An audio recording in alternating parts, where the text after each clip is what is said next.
What's happening, Tamers? It's your homie S. Dot coming back to you with another video. Today's video is going to be a quick deck profile for Mother D Reaper, but it's not just any D Reaper, it's actually a red-based D Reaper. So shout out to my homie Phil Pena / Phil Cheesy Bread / Deluxe Phil Cheese in the Discord with extra fries, no sauce. Anyway, yeah, so he actually got 48th place in the Philly Regional. That's actually still going on right now while I'm recording this video. 48th place with a red-based Mother D Reaper. So I thought this would be cool to first of all, I want to do a deck profile about the deck to get you guys to understand how this deck works and how you want to try to stop this deck, some of its weaknesses, and of course some of its strengths, and just how the deck operates overall. So I want to take some time to do that, and yeah, just show off the red base and some changes that he said he would make, and go from there. So I'm doing this deck profile as him. Of course, this is one of the most easiest decks to build a deck profile for, no matter what color base you're playing, because you have like maybe between 10 and 11, maybe even 12 cards, depending on how crazy you want to get for your tech choices for the deck. So without further ado, we're going to get right into the deck profile. And of course, with the eggs, we're going to start off with 4 Mother D Reaper. Of course, no more, no less. You always want to have these.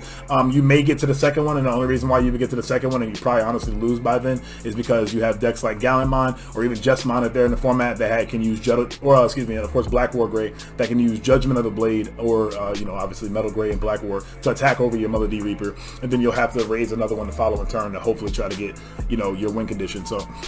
And speaking of win condition, of course, this deck is all about using this card right here. So, not much to say. Well, I'll take it back. There's a good bit to say. We are playing searches. Whole bunch of searches. So first of all, I would like to say with Mother D Reaper, her all turns effect reads that this Digimon cannot be attacked and isn't can't attack and isn't affected by your opponent's effects. So being that this is a red base, I would like to also mention that in the black base, you can use cards like Zubagon Punch on your Mother the turn that your opponent is trying to attack you, that they're going to potentially attack. Like if they have a Gallimon and Raisin, they most likely have a Judgment of the Blade. If they have a Jessmon and Raisin, they most likely probably have a Judgment of the Blade. Or if you see a Black War that has the Metal Gray, again, you can play Zubagon Punch, make her 18k, and then she can actually block. So she can't attack, but she can block. And then of course, her most powerful effect is it's unaffected by your opponent's effects. So literally nothing in this game works on it. Chaos Degradation. Okay, so Chaos Degradation has one card that it cannot stop, but no card can stop it, to be fair. So Chaos Degradation is still the best removal spell in the game. But anyway, you can't do anything to it. You can't Source Strip it. You can't Howling Memory Boost. You can't Paladin mode it. Imperial Dramon Paladin mode. You can't do any of those things. And its main, once per turn, if you don't have another Mother D Reaper in play, you may place one of your EX02 searchers from in play or your hand under this Digimon as a Digivolution card. And then on your turn, when you would play a D Reaper and it strays from your hand, you may reduce its play cost by 1 for each of its Digivolution sources. So then you have, of course, the searcher. So this is the reason why you see so many here. The reason why is because you're trying to get 7 sources under it, so you want to see as many as possible. You're allowed to play up to 50 in the deck. You're never going to play 50. Of course, 50 is the maximum that you can have in a deck. But we are playing 18 in this build. I asked him, did he miss? Because, the normal consensus was to play 20. He said he didn't see a real difference between 20 and 18 when he played it, so he felt like he wanted to play the lower end to be able to have some more tech options on the end and kind of techs within the D Reaper core itself. So this card, what it does is on play, it normally costs 3, it has 1k DP, and on play you draw a card, and it cannot attack players, but keep in mind it can attack Digimon. So, and it also has an inheritable that it gives all your D Reaper Digimon plus 1k. So it gives a buff to your entire board. So you can have 4 of these on the board, and if you have 4 of these as sources under D Reaper, they all give plus 1,000. That's 4k. She'll be at 19, even though she can't attack, and then these will all be at 5k. So keep that in mind, that your searchers, when you're attacking with your your Digimon throughout the game, keep in mind that at one point they can get a lot of value by having searcher being at, let's say, 6k, attack over your 5k body, and then immediately put it under the Mother to absorb it and have another source, which is really good. So this is, I think, the one deck besides Imperial that definitely wants to go first, because especially with mulligans, this deck is most powerful. You literally, if you don't have unless you have another card we'll talk about here in a little bit, most of the time, if you don't have a searcher in your opening hand, you're probably going to mulligan, because your literal best first turn play is to play this card, because when you play it, if you don't have another searcher on the field, you reduce its cost by 1. So you literally start your turn, you hatch Mother D Reaper, and you play the searcher for 1 to pass turn, and you draw a card, which is very efficient. And then on your following turn, you raise the Mother D Reaper once per turn during your main phase. At any point, you can immediately absorb that searcher, either, mind you, from the field or your hand, and of course, you're trying to get to that race of getting to the 7. So So that's all there is to say about this. Keep in mind though, as you do get more sources under the mother, depending on the makeup of your hand, let's say for example you had 3 sources under your mother, you could play this 1 for 1, because as long as you don't have another searcher on the field, you can always just play this for a reduced cost of 2. So you play this for a reduced cost of 2, play this for 1, and then if you haven't used the reduced effect of the mother effect, let's say all you have is more searchers, well, you can play this searcher for free. The reason why you can play this searcher for free is because it costs 3. You have 3 sources under your mother. You reduce the cost by 1 for each Digivolution source under the mother. So you reduce it by 3, you can play the searcher and go from there. So not too much more to say about those. This is a very efficient engine in terms of what it's trying to do. Of course, drawing cards to get to your win condition. And then next up we have probably my favorite card in the deck. This is your Stratos of the deck. Shout out to the Yu-Gi-Oh homies that know what I'm saying when I call it homie the Stratos. A Pendulum Feet. This card is really good. 3 play cost, 3,000 DP, pretty respectable. And on play. Oh, by the way, I guess I gotta say one more thing about this deck before I go on. And honestly, a lot of you probably already know about what this deck is doing, especially like I said, looking from the DPP channel or other channels. They have no levels, so Mastermind's best combo unfortunately doesn't work. The Beelzemon combos don't work on this deck. The things that do work though are DP reduction. Again, still not on here on the mother, but DP reduction does work, and I think that's really it. So yeah, you got to be careful with that. None of your level effects work. So Iron Fisted Onslaught and Ultimate Flare are dead in the mirror match, so it kind of makes me feel like the black version is not as good, because in the mirror match it's literally not that good. So yeah, that's just something to keep in mind. So back to talking about the Pendulum Feed. Pendulum Feed is a 3 cost, and on play you can reveal the top 3 cards of your deck and add 1 EX02 Searcher and 1 Digimon with, well, they're not Digimon, 1 card with ADR02 Searcher in a trait. So ADR02 Searcher is a D-Reaper, so you can add 2 of these if you have them, but one of them has to be a Searcher. So if you hit 3 of these that aren't ADR02 Searcher, keep in mind you can only grab 1 of them to fulfill the D-Reaper part. But like I said, you can grab 2 Searchers, which is really nice. This card can become free after a while. This is a card you definitely really would like to see in your first couple. This is why I say you may not what's the word I'm looking for? You may not mulligan in you know, the Ultimate Cup standpoint, because if you open with the Pendulum Feet, if you don't see it in your opening hand, if you have a Pendulum Feet, I mean, you're digging 3 more cards, so you're probably likely to see one because you're playing between 18 and 20 of the searchers. So this card is just obviously really solid. Definitely has to be a 4 of. Next up, he only played 3 bubbles. He said, I don't necessarily know that he regretted not playing a 4th bubbles, but I think he was, it was kind of a last minute build. He had some testing prior to, a couple of days prior to the event. I forgot why he said he didn't want to play a 3rd, or why he didn't play a 4th, but you definitely going forward would like to play a 4th of this one, because what this does, it has a security effect, and if you check it in security, it takes one of your searchers and puts it from either on the field or one in your hand under your mother. And the whole point of that, of course, is just to speed along and find you another way besides sucking up one with the mother D-Reaper to get you closer to your 7 faster for the Big Daddy Reaper at the end. So having a security effect is nice, and it's also an on-play effect. So it's a security effect to play it, which is an on-play, and then obviously you could play this from your hand. Like, so if you have for example, if you have 2 searchers on the field, like let's say you already sucked one up and you just have a hand, because sometimes you do get a clogged hand of a bunch of searchers. You might have 2 on the field like this. Let's say you play this for a reduced cost of 1, play it for 2. Let's say you go to 1 that way. You can use this effect to suck this one under there like that. Because what you don't want to have happen is if you have more than 1 searcher on the field and your opponent has a way to delete them.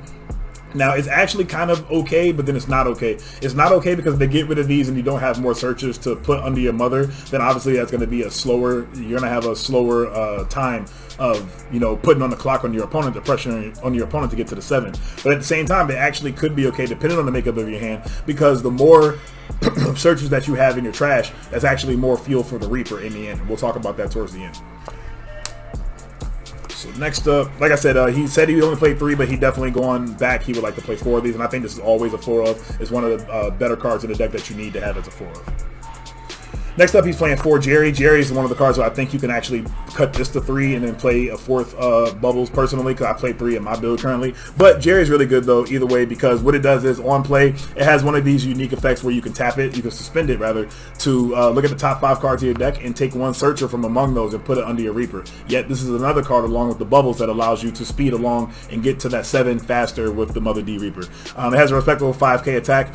You actually do have some chances sometimes to, not chances, but you have some situations where you have to discipline yourself, and if your opponent has a suspended Digimon, keep in mind the searchers inheritables give that buff. So sometimes she's like 8, 9k, and it's like, dang, do I want to suspend this to and keep in mind that 1000's only on your turn, so your opponent's turn is 5, which a lot of times it'll most likely get attacked over, which your opponent should be doing. So sometimes you might have to make a tough decision to potentially attack your opponent's Digimon over suspending this to get a Jerry under, or a searcher under. So it really just depends on the makeup of your hand. But overall, this is a really solid card, and especially the last thing to note, if they don't kill this, well, then that could be bad for them, because, you know, you suspend again, and then you're putting 2 searchers a turn under Mother, which, you know, cuts the time just about in half, you know, to get to your win condition. Next up, we have one of the other cards in the deck, which are my favorite cards, and this is the last, well, not lie, this is the third to last D-Reaper card that we're playing, because there are a couple that, of course, we're not playing. But Pilates Head.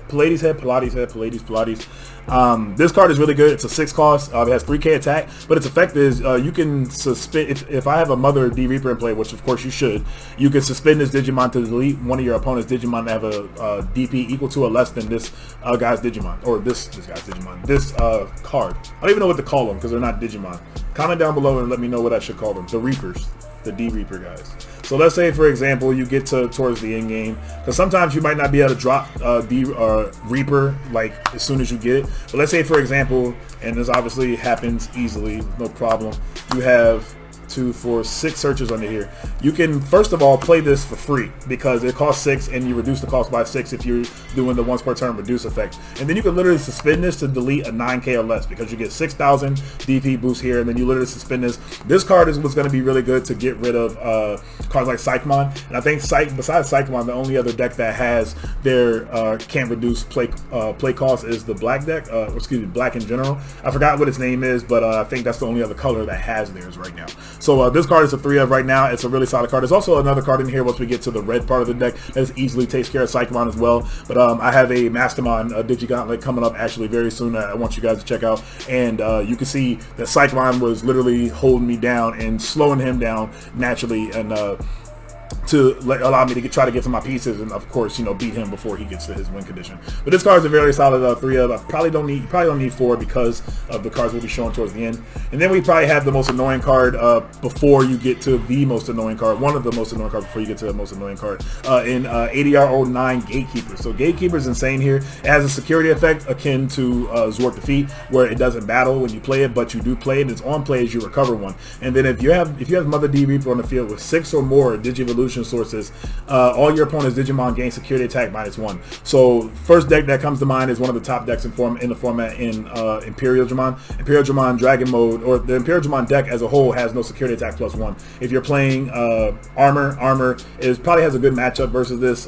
Same with Imperial in general, because they're faster decks. But once you get to the end game, and you don't potentially have it out to the Gatekeeper, it kind of just stymies them for the rest of the game until you get to your Reaper turn. And again, Armor Rush has the Fire Rocket that also gets a security attack +1 as well. But so things that decks have to do, like Imperial, is play well, they're already playing Fighter Mode, but Fighter Mode can bounce this because it's only 10k, and well, it's only 10k on your opponent's turn. On your turn, it can, if you have 6 sources, this thing is 16k. So be careful attacking with your Megas by the time this guy comes out, because he's an easy 16k that can attack, which is insane. And but Fighter Mode can bounce it, and that's one of Imperial's best moves. And then I also think Paladin Mode. I also think Imperial Digimon should be teching Paladin Mode now, because this deck kind of goes a little bit wide at some point. And sometimes towards the end of the game, what this deck does is they get checks with everything that's not Reaper, and they get like 2 or 3 checks, so they kind of just been sitting on the field throughout the whole game. Then they drop the Reaper, and then get the rest of the checks and pretty much finish the game. And obviously these checks you're getting with your other guys before you drop the Reaper can get rid of option cards or whatever that can affect you, etc., etc. But yeah, this card's insane. Has to be a 4 of. Recovery +1 is good. It has very good synergy with Kari. When you add a card to your security stack on your turn, suspend card to gain a memory. So very strong there. A Tactical Retreat. This is also very strong with Tactical Retreat. It's kind of BS actually. Play Tactical Retreat for 1. Put this on top. And suspend card to make it free, and then you notice it's coming back out to play again, so recover again, so you stabilize there. You have the extra. This card is just insane, and like I said, one of the definitely most important cards in the deck to hold off your opponent so you can get to do what you need to do. Of course, Mastermon does have cards like the Yellow Angelomon. Red usually tries to get a lot more checks than what they normally get anyway, so Red probably has one of the better matchups versus this deck as well, seeing as how they have extra security attacks and can kind of get around this guy. But of course, if you get more than just 2 on the board, then you're really in trouble, because then you know, you have to get rid of these before you do anything. So very, very strong card. Has to be a 4 of in the deck. And then last but not least, we have the last D Reaper in the deck, the win condition of the deck. Most of the time, this is how you win the game. It has a 20 play cost. Right now, its current description says reduced play cost, but it's actually going to be a set play cost. So what you do is, if you have 6 or more sources under your mother, literally as simple as this.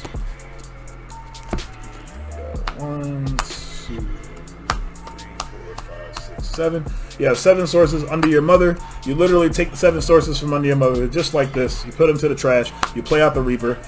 So what this is pretty much the reason why. Remember I said earlier that if you have more searchers in your trash other than the 7 that you had, that's actually good, because if you have 7 searchers, automatically that's 4 attacks, because you get 1 attack with the Reaper, and when you attack with him, you put 2 searchers from your trash under him to unsuspend him. So you attack the first time, you put 2 searchers under to unsuspend. That's 1 attack.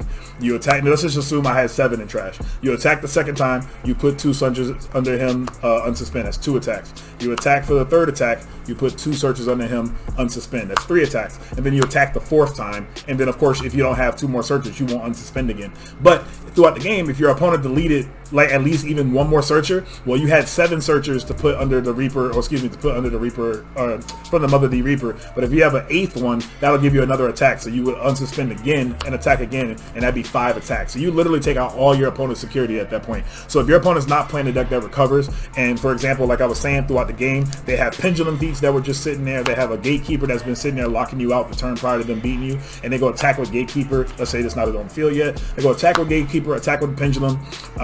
If you did have any good security effects, well, these guys will eat those up, and then they'll drop the Reaper, and it's trying to finish off your security that way. So that's where like the strength really lies in this deck, and like I said, he's your main win condition. And again, it says set your play cost to 0. It will not be reduced. So cards like Psychmon will not be able to delete it. So yeah, card's really good. It's the reason, you know, like I said, it's the deck's win condition. Kind of scary. 15k in security. So I've had, you'll see in the Mastermind match where I attack with Master and run into the Reaper, and it's like, bruh, my 13 was pretty lit, but not lit enough, not big enough. Said get big, get big. So yeah, that's it for that. And then we're going to go to the red base of the deck. So the red base, in order to enable the red base, any of the 4-cost tamers that are memory tamers that allow you to go to 3 if your memory is at 2 or less at the start of your turn, none of it doesn't matter which ones you play, whether it's Marcus, whether it's Hero, which is the one we're playing, or the one he played, excuse me, or Ty, because all of them specifically, like this one, you have to have a level 5 or higher, and you can suspend it to gain 2,000. Doesn't matter because Reaper is going to be giant anyway. And speaking of Reaper being giant, the only other thing that stops the Reaper in this meta right now is things like Gaia Force, what else?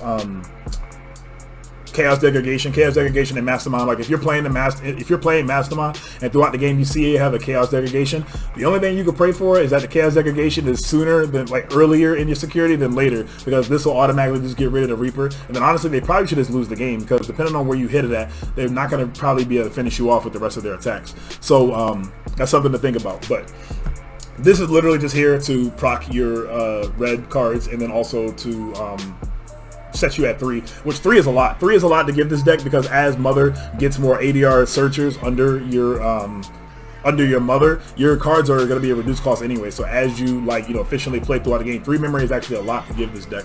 And this deck is so efficient at choking as well. So speaking of memory tamers, it'll behoove you to just sacrifice a turn, similar to Rookie Rush back in the day, to play your memory tamer earlier than later. If you have it, just because you could choke them, don't bother choking them, because they could probably just play a searcher for 1. No matter, all they need is 1 memory to play. They play a searcher for 1, put it under the Mother. Then now, if they have, depending on how many sources they have, they could probably choke you back with another, you know, Reaper that they have, and D Reaper that they have in their hand. So it'll behoove you to play your memory tamer earlier.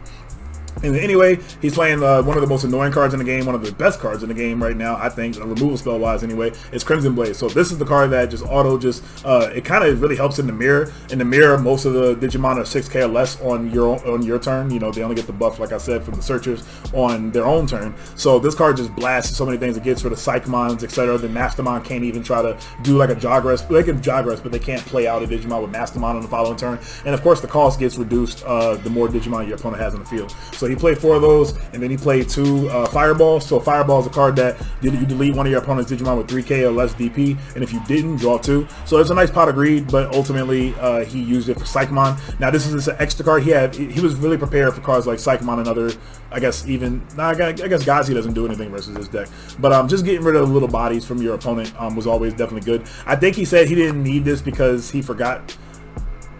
I think at the time he thought that Psychomon does reduce the Reaper, and being that Reaper is your main wing edition, he wanted cards at all costs to make sure that he got rid of that Psychomon pretty much. But I think between 3 Pallades and 4 Crimson Blades, you don't need the Fireballs. I actually think these can probably be Gaia Forces potentially, because Gaia Force against Black War Gray and stuff, when they have a big ass Black War Gray in the field, you can just Gaia Force and just get rid of it and get rid of their perfect stack, and then you're making them potentially have, you know, another perfect stack to build up again. So yeah, but the 2 Fireball was fine for him. Like I said, he got 48th place, so that's not too bad out of 100 something people. So and his with the knowledge that he has after this tournament, plus some refining, changes that he can make with the deck, I think it'll definitely put, you know, the red base Reaper on the map. So. And then last but not least, he played 1 Delicate Plan. Delicate Plan's obviously Delicate Plan. You go for the in-game with Reaper. Now you don't have to worry about any option cards in your opponent's security, and the game's probably just definitely over at that point because you literally can't stop this. So very, very strong deck, very interesting deck. Very first complete white deck. Well, just about complete white deck that has some competitive potential. So this is 11 cards as a tech option for the most part. This deck has to play just about a core 40-ish, 40 maybe, like I said, 39. And then you could play, of course, a green base probably wouldn't do anything, purple base wouldn't do anything. Your best 3 options are a red base, black base, or yellow base. It's still up in the air on which base is better. Comment down below and let me know what base you guys are playing, what techs y'all are playing. And yeah, we gotta welcome D-Reaper to the format. Make sure you're building your decks to prepare for it. And that's gonna do it for this deck profile. It wasn't too long. I wanted to explain some things and give you guys some type of understanding. Be looking out for the Digigauntlet coming out very soon. With Mastermind versus this deck. Unfortunately, didn't record game 1, but I got game 2 and 3, so I'll make sure I remind you guys of that as well. But I just wanted to at least get some gameplay anyway to showcase. In worst case scenario, I can always get more footage of Mastermind versus D-Reaper, or of course other decks versus D-Reaper as well, to show how this deck is welcomed into the meta. But with that being said, that's going to do it for this video. Y'all know what it is. Y'all have a great start to your week. Have a great day and or night whenever you're catching this video. This is your homie S. Dot. Boom. Heading out. Peace.